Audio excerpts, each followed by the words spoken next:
States had never been a genuine country that liberated people on the grounds of freedom and democracy, but rather a homogenetic plutocracy for imperialism. Yet the veterans of war return home, describing their memories in combat as if they are superheroes, despite the context of their duty. They feel they're doing us all a favor by killing men, women, and children, and if you were to ever explain this to them, they'll gladly pull a gun on you and tell you to leave the land that they also fought to protect. Just think about that irony. The same people who fought to protect your freedom are the same people who are willing to kill you on the spot if you question it. Isn't that the definition of terrorism in itself? To use violent fear and intimidation on your average citizens to impose your political agenda? Of course, members of the Islamic State fall under this category because they're seeking to impose Islamic supremacy. But attempting to coin the term American terrorist is far too taboo in today's mainstream media and culture. Look at the continuous rise of X-rated killer police videos that you see on your Facebook newsfeed each passing day. The rate in which the police kill unarmed black people and children is skyrocketing in recent years because of the rise of white supremacy, but the rate in which police kill black people has always remained. This dates back to when the police in America were once slave catchers.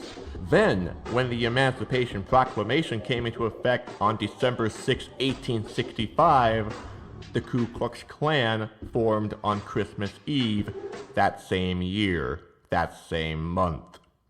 Since then, the police have found a new reason to oppress black people.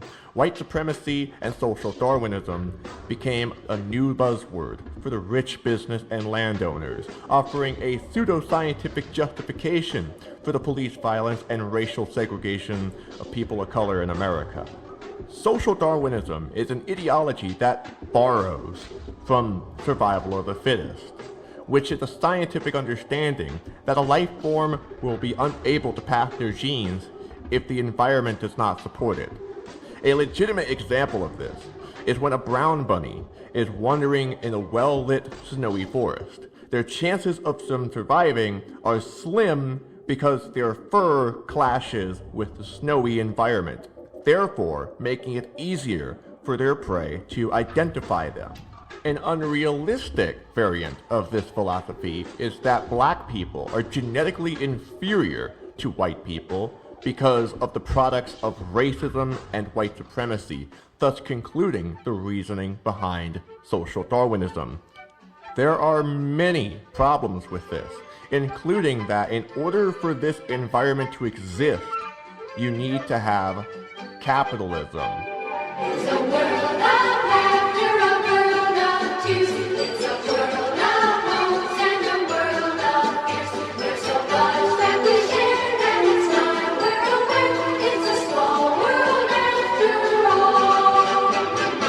It's a small world after all. It's a small world after all.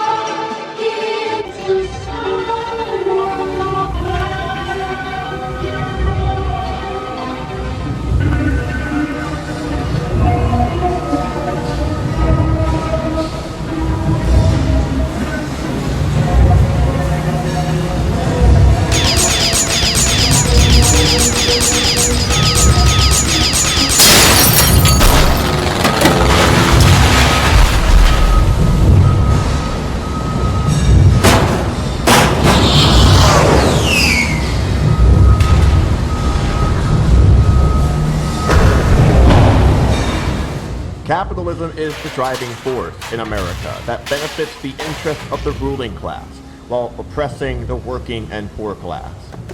This component in capitalism is referred to by experts as neoliberalism.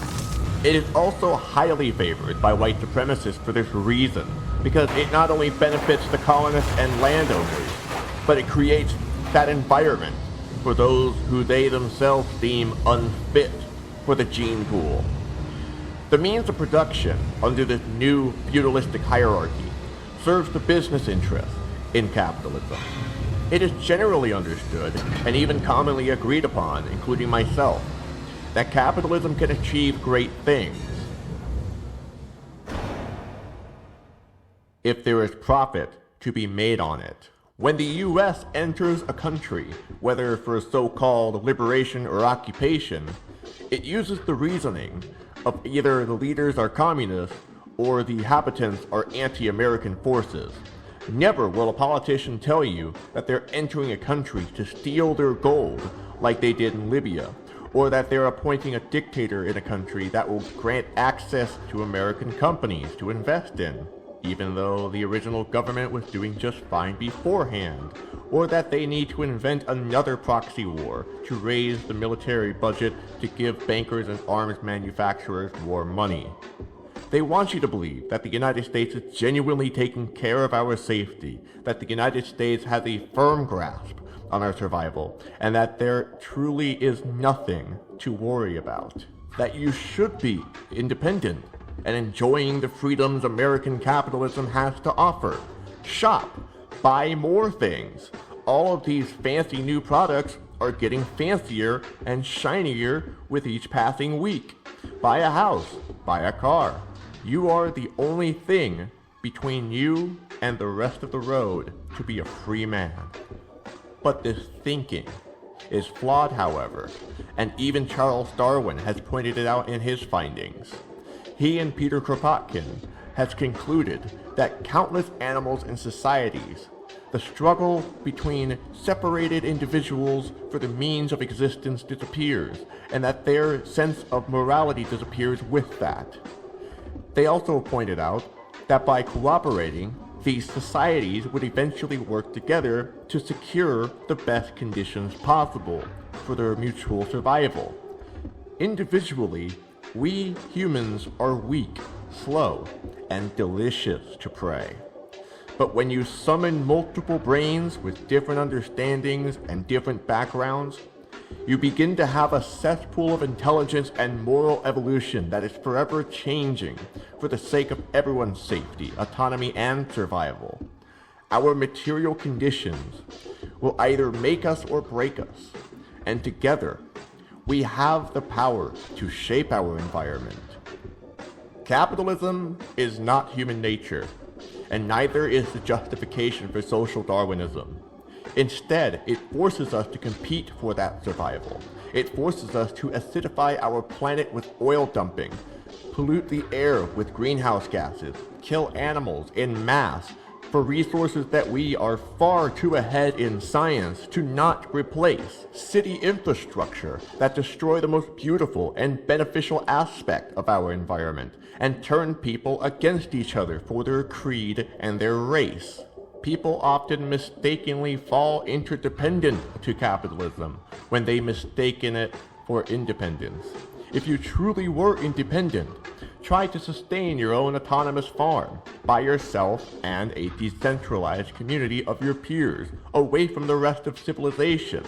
See how long it takes for the police to storm in there and seize your territory. In Portland, Oregon, they have the no-sit, no-lie law, where you cannot even sit on the side of the curb for a quick break. That law isn't there to keep people from sitting down. That law is there to keep the homeless population from entering Portland. Portland has effectively declared that it wants nothing to do with its homeless population. Portland is also one of the many cities in America that fully understands that this nation has 18.6 million vacant houses, with 300,000 churches and 3.5 million homeless people. Yet, neither investor nor churches wish to properly house these homeless people. Yet, if you are a businessman with a suit, tie, and briefcase, you could sit on the sidewalk of Portland and you wouldn't have to worry about a policeman stopping by to ambush you with guns drawn. In that circumstance, you would be profiled as someone who is transferring from capital to capital, from home to work, from work to the mall, from the mall to the restaurant, from the restaurant to the school, and so on and so forth.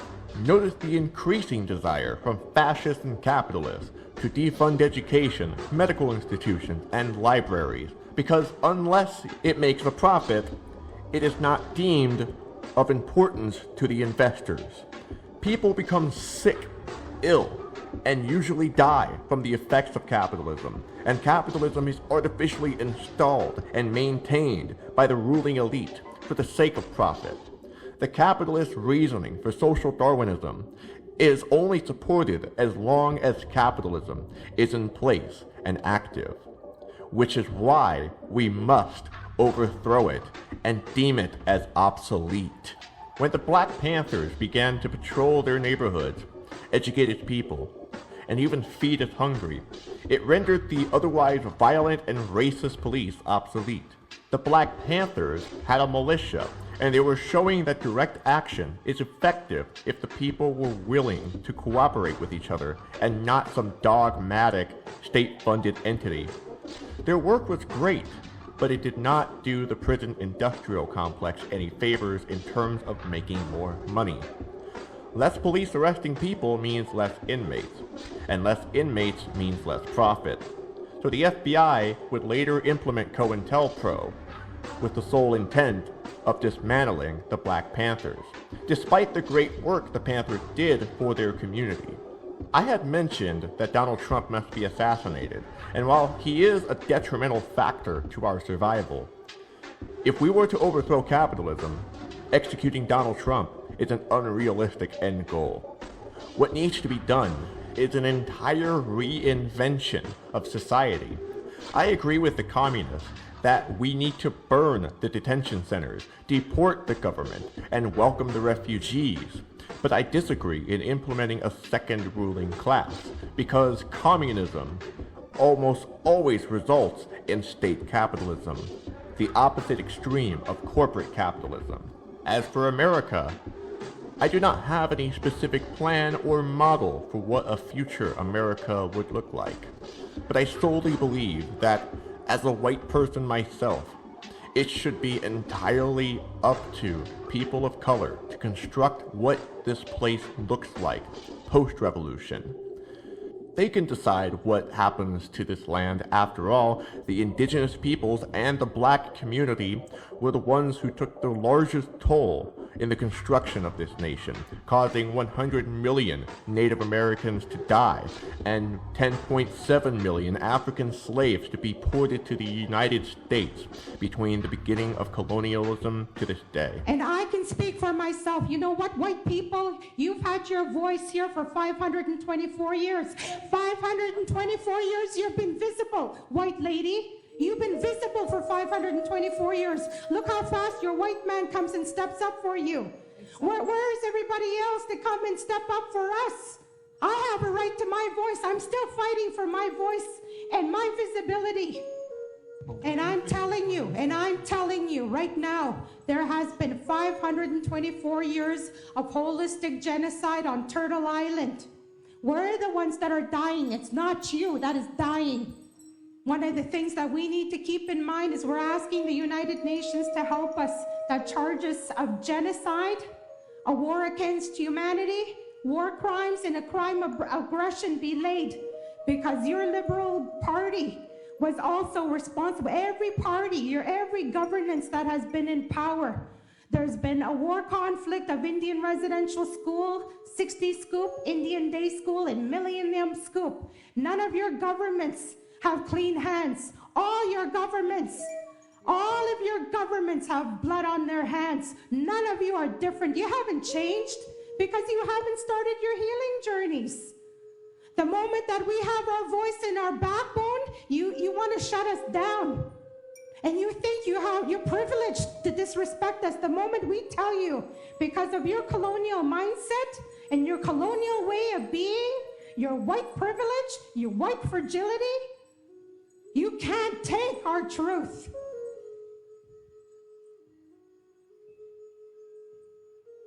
Look how many people came to bat for you, white lady, and you're a guest here. Without us, you'd be homeless. I cannot guarantee that they will agree to let white people live here in the future, but if they do, us white folks should spend every waking moment doing what we can to rebuild this side of the hemisphere to be a prosperous, borderless land for all races and all species of animals to thrive together. This is not my vision of a future America. My only concern right now is the destruction of the United States of America and the rest of the client states that operate in favor of the U.S.'s global dominance. For these reasons, I am candidly un-American, and I will never leave the U.S. until this system is totally ceased and recreated with a framework that benefits not only the citizens of America, not only the citizens of the world, but the benefit of our environment here on Earth.